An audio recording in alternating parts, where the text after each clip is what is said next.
కీర్తి సురేష్ పెళ్లి గత ఏడాది ఘనంగా జరిగింది. డిసెంబర్ 12న అతి కొద్ది మంది సమక్షంలో కీర్తి సురేష్ వివాహం జరిగింది. తన ప్రియుడు యాంటోనీని కీర్తి పెళ్లి చేసుకున్నారు. తన 15 ఏళ్ల ప్రేమను అందరికీ పరిచయం చేస్తూ మహానటి అందరికీ సర్ప్రైజ్ ఇచ్చింది.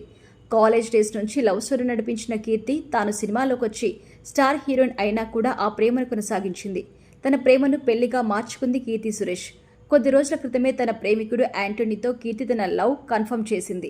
గోవాలో డిసెంబర్ 12న మ్యారేజ్ అని కూడా చెప్పారు. డిసెంబర్ 11, 12 తేదీలో గోవాలో వీరి డెస్టినేషన్ వెడ్డింగ్ జరిగింది. పెళ్లికి సంబంధించి పనులు అన్ని కీర్తి సురేష్ దగ్గరుండి చూసుకున్నారు. మొదట హిందూ సంప్రదాయం ప్రకారం పెళ్లి చేసుకున్న కీర్తి తర్వాత తన భర్త యాంటోనీ సంప్రదాయం క్రిస్టియన్ మ్యారేజ్ చేసుకున్నారు. ఇక పెళ్లి కృతంగా ముగియగానే కీర్తి సురేష్ తిరిగి తన సినిమా షూటింగ్ లో బిజీగా ఉన్నారు. ప్రస్తుతం కీర్తి సురేష్ ఖాతాలో 4 సినిమాలున్నాయి. అలాగే మరో బాలీవుడ్ సినిమాకి కూడా గ్రీన్ సిగ్నల్ ఇచ్చినట్టుగా తెలుస్తోంది. ఇదిలా ఉంటే కీర్తి సురేష్ ప్రస్తుతం భర్తతో కలిసి వెకేషన్ ఎంజాయ్ చేస్తున్నారు. భర్తతో కలిసి అమ్మడు మాల్దీవులకు వెళ్లింది. దీనికి సంబంధించి ఫోటోస్ వైరల్ అవుతున్నాయి. ఇక్కడి వరకు అంతా బాగానే ఉన్నప్పటికీ ఆమె మెడలో తాలిబొట్టు కనిపించకపోవడంతో నెటిజన్లు కీర్తి సురేష్ పై ఆగ్రహం వ్యక్తం చేస్తున్నారు.